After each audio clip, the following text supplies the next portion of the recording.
పాకిస్తాన్కి by by చెప్పిన Microsoft సంస్థ ప్రపంచ టెక్ దిగ్గజ సంస్థల్లో ఒకటైన మైక్రోసాఫ్ట్ పాకిస్తాన్లో తన కార్యక్రమాలను మూసివేసే సమయం ఆసన్నమైంది. దాదాపు 25 ఏళ్ల పాటు అక్కడ సేవలు అందించిన పాకిస్తాన్లో ఈ టెక్ సంస్థ దాదాపుగా తన ఉద్యోగులకు లే ఆఫ్ ప్రకటించబోతుందనే వార్తలు అందుతున్నాయి. ఈ విషయం అధికారికంగా వెల్లడించినప్పటికీ ఈ సంస్థ పాక్ CEO ప్రకటనతో ఈ విషయం బయటికి వచ్చింది. దాదాపు వేలాది మంది మైక్రోసాఫ్ట్ లే ఆఫ్లు ప్రకటిస్తున్న సమయంలో ఈ పాకిస్తాన్లో కీలక పరిణామం చోటు చేసుకుంది. పాకిస్తాన్లో మైక్రోసాఫ్ట్ తన కార్యకలాపాలను అధికారికంగా మూసివేస్తున్నట్లు నాకు తెలిసింది. ప్రస్తుతం ఇక్కడ పనిచేస్తున్న కొద్ది మంది ఉద్యోగులకు ఈ సమాచారం అందినట్టు తెలుస్తుంది. అలా పాకిస్తాన్లో ఒక టెక్ దిగ్గజ సంస్థ శాఖ ముగిసిందని పాక్లోని మైక్రోసాఫ్ట్ CEO జావాద్ రెహమాన్ ప్రకటించారు. అయితే ఈయన ఆధ్వర్యంలో మార్చి 7, 2000 సంవత్సరంలో మైక్రోసాఫ్ట్ పాకిస్తాన్లో కార్యక్రమాలను ప్రారంభించింది. వాణిజ్య కార్యకలాపాలే కాకుండా పాకిస్తాన్ డిజిటల్ జర్నీలో మైక్రోసాఫ్ట్ కీలకంగా వ్యవహరించింది.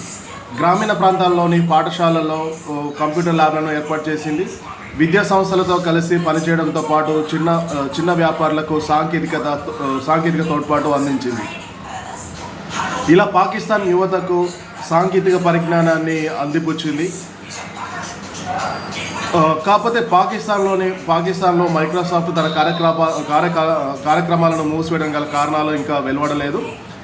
పాకిస్తాన్లో తన కార్యకలాపాలను నిలిపేయడంపై మైక్రోసాఫ్ట్ అధికార ప్రకటన చేయనప్పటికీ మారుతున్న రాజకీయ సమీకరణలను వాణిజ్య పరిస్థితులు క్షీణించడం, అస్థిరత, ఆర్థిక వ్యవస్థ వంటి వివిధ కారణాలతో పాకిస్తాన్లోని తన మైక్రోసాఫ్ట్ కార్యాలయాన్ని మూసివేయబోతున్నట్టు తెలుస్తుంది. తరచుగా ప్రభుత్వం మారడం, ఆర్థిక లోటు, అల్లర్ల మూక, ఆర్థిక స్థిరత్వం లేకపోవడం వీటికి ప్రధాన కారణంగా తెలుస్తుంది. అలాగే అధిక పన్నులు, కరెన్సీ ఒడిదొడుకులు, సాంకేతిక దిగుమతి చేసుకోవడంలో ఇబ్బందులు వంటి అంశాలు ఈ టెక్ దిగ్గజానికి సవాలుగా మారుతున్నట్లు తెలుస్తుంది. మరోవైపు 2024 ఆర్థిక సంవత్సరానికి పాకిస్తాన్ వాణిజ్య లోటు $24.4 బిలియన్ చేరింది. జూన్ 2025 నాటికి విదేశీ మారక నిల్వలు $11.5 బిలియన్ పడిపోయాయి. ఇవన్నీ టెక్నాలజీ దిగుమతులతో పాటు పెట్టుబడిదారుల విశ్వాసంపై ప్రతికూల ప్రభావం చూపుతున్నట్లు తెలుస్తుంది. అంతేకాకుండా పాకిస్తాన్ ఆర్థిక పతనమే మరో కారణమని కూడా తెలుస్తుంది. తాజా పరిణామంపై పాకిస్తాన్ మాజీ అధ్యక్షుడు డాక్టర్ ఆరిఫ్ ఆల్వీ స్పందించారు. రాజకీయ అస్థిరత కారణంగా అవకాశాలను కోల్పోతున్నామని ఆవేదన వ్యక్తం చేశారు.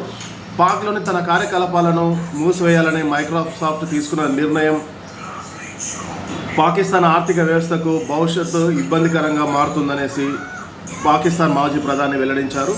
అయితే 2002 బిల్ గేట్స్ పాక్ పర్యటనకు వచ్చినప్పుడు నాతో భేటీ అయ్యారు. అప్పుడు ఆయనకు ఇక్కడున్న ఇబ్బందులు ఇక్కడ పెట్టుబడి ఎందుకు పెట్టడం లేదని ప్రశ్నించా.